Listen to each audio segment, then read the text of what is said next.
So now let's consider Jupiter for a Leo ascendant. Jupiter rules the 5th house and Jupiter rules the 8th house, which means that there is good indications for Jupiter to a Leo ascendant because it does rule a trine. Excellent. But there's also some potential difficulty since Jupiter rules the 8th house, which is a house of sudden breaks and changes.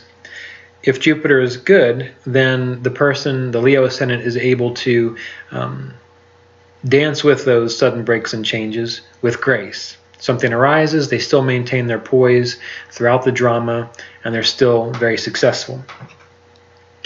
When Jupiter is not so good, we tend to find a person, when dramas arise, they tend to count too much on luck, and so they make the drama worse.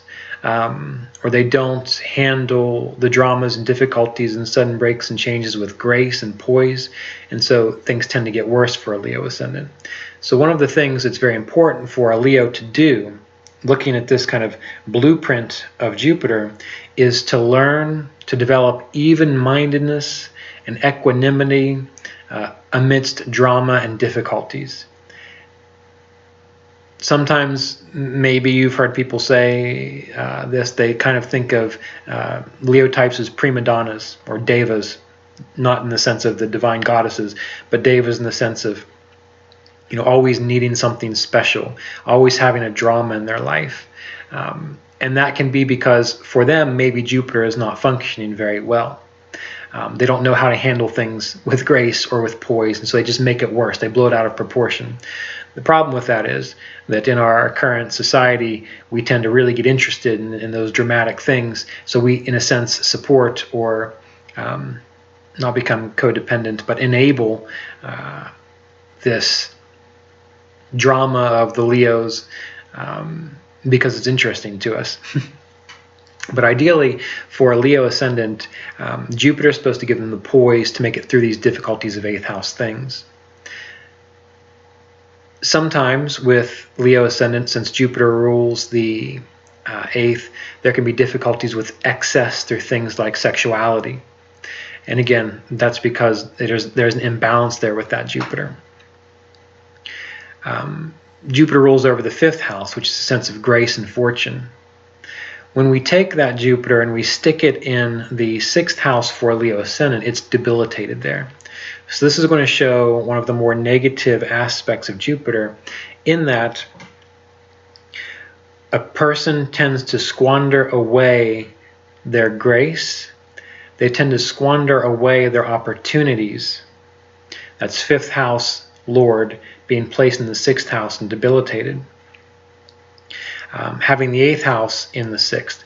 That can also show a person who does not handle their day-to-day responsibilities well. When you take the 6th Lord and debilitate it and stick it in, when you take the 8th Lord and debilitate it and stick it in the 6th house, a person will have a real hard time getting things done because they'll be too scattered. They won't be able to focus. Their mind won't be able to function well. Dramas will easily come in and disengage them from the tasks at hand. They get bored easily. They also tend to expect things to work out better than they should. So the Leo ascendant is meant to be a hard worker. Again, we can see this with the fact that Mars is exalted in the 6th house for Leo. They're meant to be logical in their approach. They're not meant to count on grace and luck in their day-to-day activity. It's the hard work that gets things done. It's like I saw a little, I guess they call it a meme, where it said, someone was talking to a musician. They said, well, gee, you're so good at that. How did you get so good at that? And the musician says, I practiced. And then the next line says, yeah, but you're wonderful. It's amazing to me how people have such talent. The musician says, it's called practice. Then the person says, I could never do that. That's God's gift to you. The musician says, no, it's practice. So it's a similar thing. When we have Jupiter debilitated in the 6th house for a Leo ascendant, the Leo becomes like that individual who can't quite get it, understand that, oh, it's hard work that causes success, the routine that causes success. They tend to just not have any clue. Maybe if their Mars is there or their Mars is strong, it will help them, but this is just generality. Jupiter is exalted in the 12th house, Now, what does that mean? When Jupiter is functioning well and acting like it's exalted in the 12th for a Leo ascendant, they tend to win their battles because they are on the right side of the battle. Remember, the sixth house deals with enemies, competitors, the day-to-day. The 8th house deals with the battles that we have with those competitors and enemies. And the 12th house deals with the results of those things. So by having Jupiter, a planet of dharma, of wisdom, of understanding, sticking in the 12th, of what happens to us when we go through difficulties and travails and battles, the success generally arises for that Leo ascendant because they're on the right side of the fight, if you think about it that way. When Jupiter is debilitated in the 6th, again, as a blueprint principle, the person is not on the right side of the battle. They don't know, they don't understand which enemies, who are enemies and who they can trust. That's another issue with this debilitated Jupiter in the 6th for a Leo ascendant, because Jupiter is that planet of wisdom. Just like when you get Rahu with Jupiter for heterosexual women, they often don't know who is a good mate and who's not. They just can't figure it out. They just seem to be dating everybody, and things work, and sometimes they don't. And it's inconceivable to them. They just can't put 2 and 2 together. And we all have that somewhere in our life. But for a Leo, this happens in the area of who can I trust, who can I not trust, which is why the drama of kings and queens and royalty and leaders is always around this idea of trust. Jupiter in the 6th house is very much a house of trust.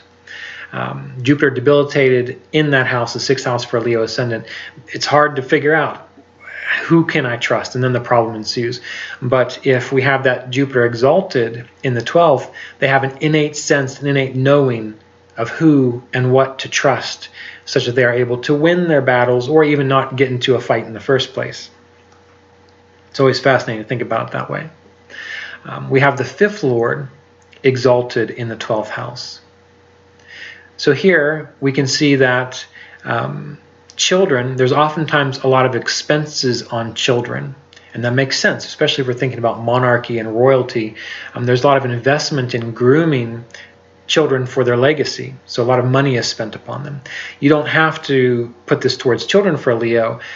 Someone in charge of an organization, in charge of a company, the people that work under them that they're trying to help raise, in a sense, to support the mission of that organization, that can be like the Leo's children.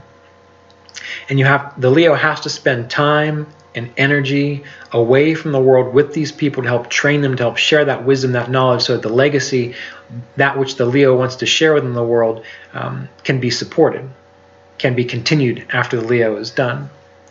We have the 8th house lordship with Jupiter going exalted into the 12th house. Ideally, nobility, kings, queens, leaders, their sexual dramas are not meant to be public. They're meant to be very personal, very private 12th house things. Leos can be very wonderful, caring lovers, typically to one person. They like to have one person very close to them. It's like a psychological confidant. The 8th house is also about psychology. The 8th house deals with other people's money. Having that 8th house lord exalted in the 12th shows, again, if you're a successful king, you're taking care of your kingdom well, you're able to manage the wealth of those people you're in charge of, those others out there. So a good Leo does have a great capacity to manage money well, to manage funds well, and also to manage the money and funds of others well, such that it grows. So Leos can be, if Jupiter is working well, very good for people who support others in their investing. And it can be any kind of investing. It can be money. It can be buying a good car. It can be learning how to grow crops better. Because we also have to tie in the fact that Mars is very important for a Leo ascendant in its engineering capacity and always trying to improve upon things. So there are numerous things that we can consider about Leo ascendants. And Jupiter, most of the time, is good for Leo. But it can be sometimes a bit of a mixed bag depending on how a person is activating that Leo, or activating that Jupiter for a Leo ascendant. So for you, if you're a Leo ascendant, think about the positive qualities that we've discussed about Leo. and Jupiter. And if you're able to consciously bring them into your life, even if you're terrible at them, even if you have no talent in doing them at all right now, the more you develop it, the greater that Jupiter will function for you.